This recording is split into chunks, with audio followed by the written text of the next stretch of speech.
can be deleted. 30% can be deleted or completed within 2 minutes, and 20% of them require further action. So why do we spend so much time on our emails? Ask yourself a few questions. Do you get emails? I assume most of you do. Do you look at them, leave them, and then go back to them later? Or do you reopen them, close them, and then go back to them later? And then do you keep them all in your inbox so that you've got hundreds and hundreds of emails, and then important ones get lost amongst those emails? Okay, good, Spank. You send us an email to us. But in a minute you'll come to see at what time of the day that you will look at that email.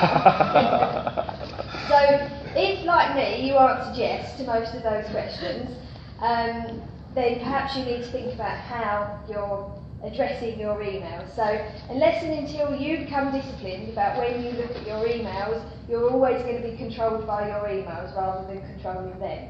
And really, is the latest Tesco's voucher or the latest Pizza Express voucher really that important that it has to be opened the minute it comes through? I know certain Karen Millen vouchers are that important.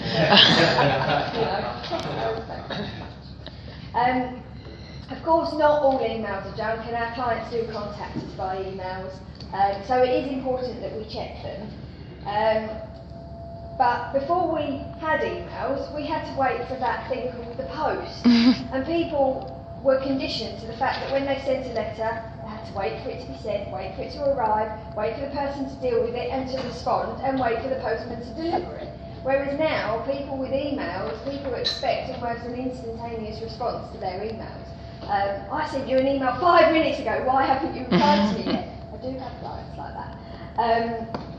And of course they need to be answered, but your clients can be reconditioned as to their expectations and when they will expect to have their email answered.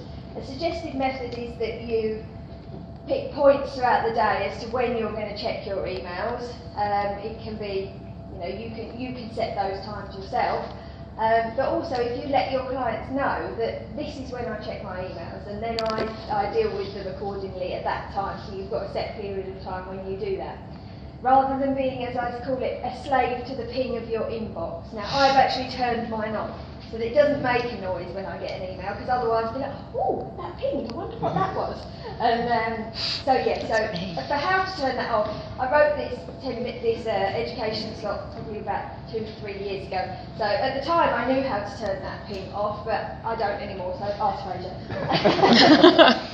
So as I said, this is something that I struggle with. I am one that goes, oh, I've got an email, let's see if it's exciting, and it very rarely is. So I'm working hard to stick to this method that can save time so that you've got more time to go out and do things you enjoy, like playing golf. A few of you do that. So it's time to take action. Hopefully this has inspired you to think about how you deal with your emails. Thanks very much.